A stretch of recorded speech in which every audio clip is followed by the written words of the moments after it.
Vamos continuar o nosso projeto de leitura e hoje nós vamos para a parte conclusiva do segundo capítulo ou do segundo livro.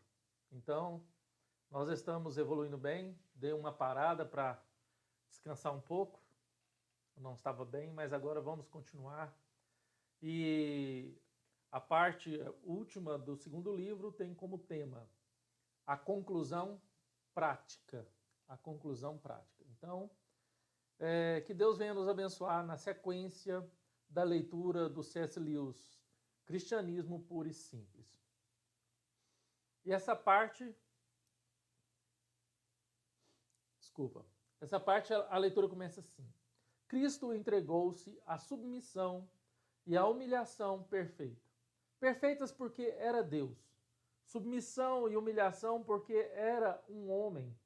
Ora, a crença dos cristãos está em que, se partilharmos de algum modo da humildade e do sofrimento de Cristo, partilharemos também do seu triunfo sobre a morte. Encontraremos nova vida após a morte e nela seremos criaturas perfeitas e perfeitamente felizes. Isso implica bem mais do que tentar seguir seus ensinamentos. As pessoas se perguntam quando ocorrerá o próximo passo da evolução. Um passo para além do próprio homem. Mas, segundo o cristianismo, esse passo já foi dado. Em Cristo, um novo homem surgiu. E o novo tipo de vida que começou nele deve ser instilado em nós. Como isso pode ocorrer? Talvez você esteja perguntando. Lembremos-nos, antes de mais nada, de como adquirirmos a nossa forma ordinária de vida. Recebemos-la de outras pessoas, de nossos pais, de todos os nossos ancestrais, independentemente de um consentimento nosso e mediante um processo muito curioso que envolve o prazer, a dor e o perigo. Um processo que nunca teríamos imaginado. A maioria das pessoas passa boa parte da infância tentando imaginar como a vida se originou. E quando a resposta lhes é dada, de início não acreditam nela. Não as culpo por isso, já que é mesmo um processo bastante estranho. Ora, o Deus que criou esse processo é o mesmo que planeja como o novo tipo de vida, a vida de Cristo, será difundido. Não devemos nos surpreender se também esse processo for estranho. Assim como Deus não quis ouvir nossa opinião quando inventou o sexo, também não nos consultou a respeito dessa vida nova. Há três coisas que infundem a vida de Cristo em nós: o batismo, a fé e essa ação misteriosa que os cristãos chamam por vários nomes: a Santa Ceia, a Eucaristia, a Ceia do Senhor. São esses três, pelo menos, os métodos mais comuns, o que não quer dizer que não haja casos especiais em que essa vida nos possa ser dada na ausência de um ou mais deles. Não tenho tempo para me deter nos casos especiais e não tenho conhecimento suficiente para fazê-lo. Se você tentar explicar para alguém em poucos minutos como chegar em Edimburgo, dirá quais os trens que se deve pegar. É claro que essa pessoa pode chegar à cidade de navio ou de avião, mas dificilmente você levantará essas opções. E não vou dizer coisa alguma sobre qual das três coisas citadas é a mais essencial. Meu amigo metodista queria que eu falasse mais a respeito da fé e menos a respeito das outras duas. Mas não vou fazer isso. Qualquer um que pretenda ensinar a doutrina cristã vai, sem dúvida, dizer que os três meios devem ser utilizados. E isso é suficiente para a nossa finalidade imediata. Eu mesmo não consigo entender como tais coisas podem nos conduzir ao novo tipo de vida. Mas até aí, se ninguém tivesse me dito nada a respeito da procriação, eu jamais teria estabelecido um nexo entre um certo prazer de ordem física e o nascimento de um novo ser humano no mundo. Temos de aceitar a realidade tal como ela se nos apresenta. Não devemos fazer considerações vãs sobre como as coisas deveriam ser ou como esperaríamos que elas fossem. No entanto, mesmo sem saber por que as coisas são assim, posso lhes dizer por que acredito nisso. Já expliquei por que sou obrigado a crer que Jesus era e é Deus. Ora, o fato de ele ter ensinado a seus seguidores que a nova vida é transmitida dessa forma é tão claro para nós quanto qualquer outro fato da história. Em outras palavras, acredito na autoridade dele. Não tenha medo da palavra autoridade. Se você acredita em algo por causa da autoridade de alguém, significa apenas que você acredita porque a pessoa que lhe deu a informação e é confiável. 99% das coisas em que acreditamos são criadas em função da autoridade de alguém. Acredito, por exemplo, que exista um lugar chamado Nova York. Mesmo sem ter estado lá, e mesmo sem conseguir provar sua existência pelo raciocínio abstrato. Acredito nisso porque pessoas confiáveis assim garantem. Homem comum acredita no sistema solar, nos átomos, na evolução e na circulação do sangue por causa da autoridade de alguém. Porque os cientistas o afirmam. A única prova que temos de qualquer declaração histórica é também a autoridade. Nenhum de nós testemunhou a conquista normanda ou a derrota da invencível Armanda. Nenhum de nós poderia provar pela lógica pura que essas coisas aconteceram como se pode provar uma equação matemática. Acreditamos nela simplesmente porque algumas testemunhas deixaram relatos escritos ao seu respeito. Na verdade, acreditamos nela por causa de uma autoridade. O homem que demonstrasse ceticismo em relação à autoridade em outros assuntos, como certas pessoas o fazem em relação à religião, teria de se contentar com não saber absolutamente nada. Pois bem, não pense que estou apresentando o batismo, a fé e a Santa Ceia como substitutos do próprio esforço para imitar a Cristo. A vida natural é recebida de nossos pais, mas isso não significa que permaneceremos vivos sem fazer nada. Você pode perder a vida por negligência ou pode dar-lhe fim com o suicídio. Tem de alimentá-la e cuidar dela, sempre lembrando que não a criamos, mas simplesmente conservamos uma vida recebida de terceiros. Do mesmo modo, o cristão pode perder a vida de Cristo que lhe foi infundida e tem de fazer esforço para mantê-la.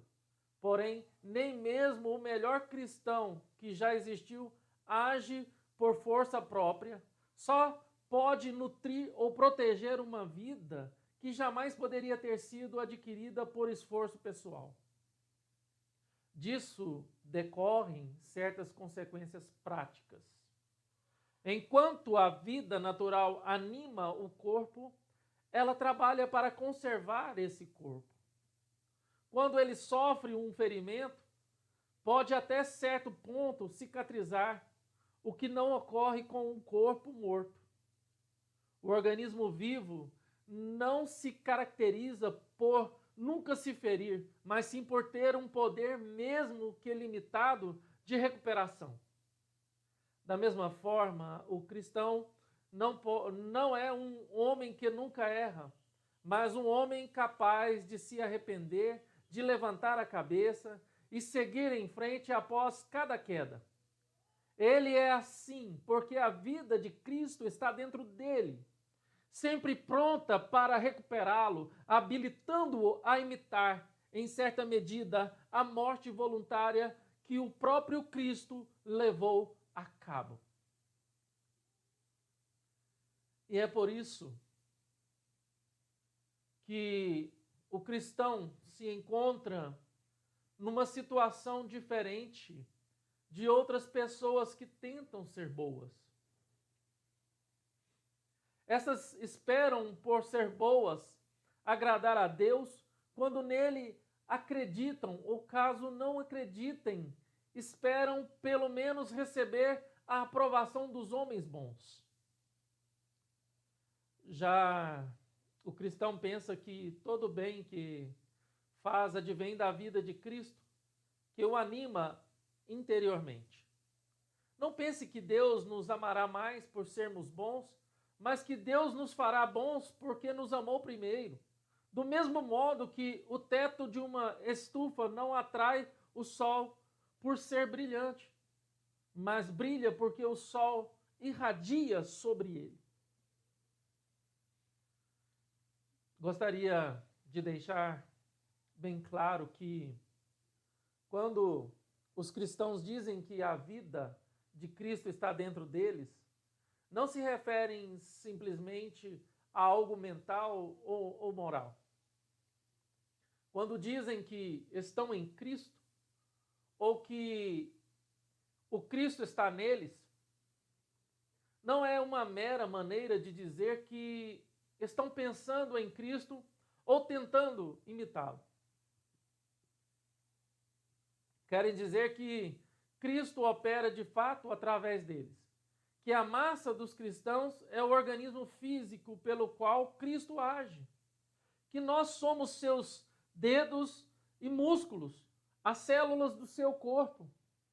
E talvez isso explique algumas coisas.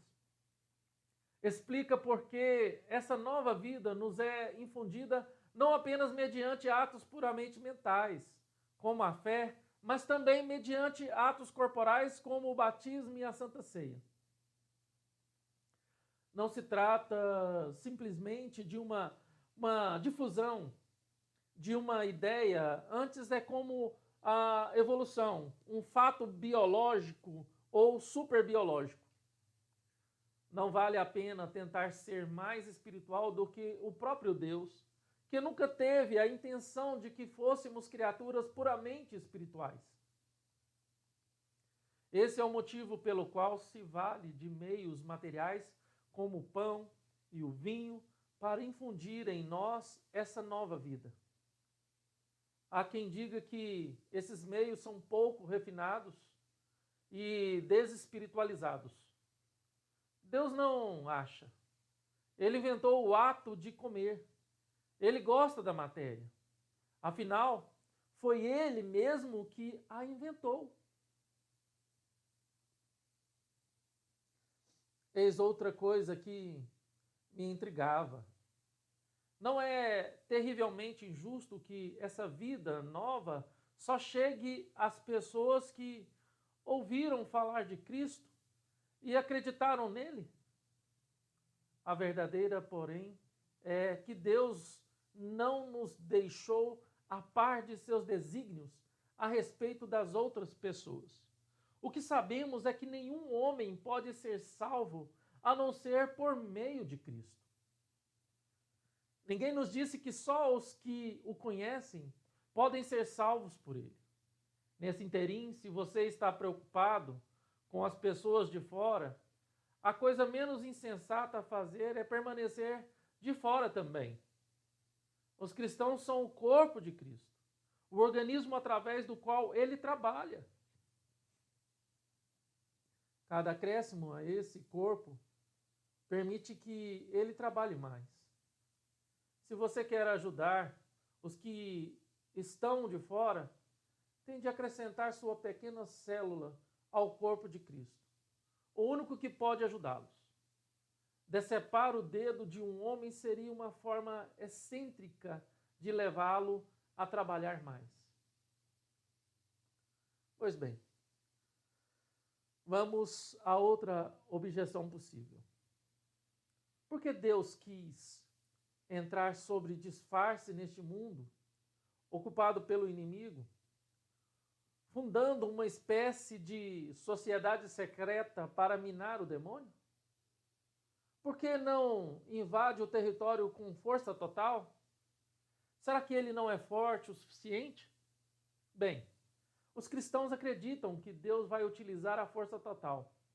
Apenas não sabe quando. Mas podemos adivinhar o porquê do atraso. Agindo assim, ele nos dá uma chance de aderirmos à sua causa livremente. Não acho que você e eu teríamos em alta estima um francês que esperasse os aliados marcharem a Alemanha adentro para só então anunciar que estava do nosso lado. E certo que Deus vai invadir. Mas não sei se as pessoas que pedem que Deus interfira aberta e diretamente em nosso mundo sabem exatamente o que estão pedindo. Quando ele fizer isso, será o fim do mundo. Quando o autor sobe ao palco, é porque a peça já terminou. A invasão divina vai acontecer. Não há dúvidas quanto a isso. Mas o que vamos ganhar se só então anunciarmos que estávamos do lado dele? De que nos valerá isso quando o universo se dissolver como um sonho e algo até então inconcebível para nossa mente sobreviver com estrépito? Algo tão magnífico para alguns e tão terríveis para outros? De que isso nos valerá quando não pudéssemos mais escolher? Dessa vez, Deus se apresentará sem disfarce e virá com tamanho poder que causará em cada criatura um amor irresistível ou um irresistível horror. Será tarde demais, então, para escolher um dos lados. Quando não é mais possível ficar em pé, de nada adianta você dizer que decidiu ficar deitado. Aquele não será o tempo das escolhas, mas sim da revelação do lado a que pertencíamos, tivéssemos consciência disso ou não. Hoje, agora, neste momento, temos a oportunidade de escolher o lado correto. Deus tarda a aparecer para nos dar essa chance, que não durará para sempre. Então, é pegar ou largar. Terminamos a leitura de hoje. Até então, o próximo vídeo, e que Deus nos abençoe.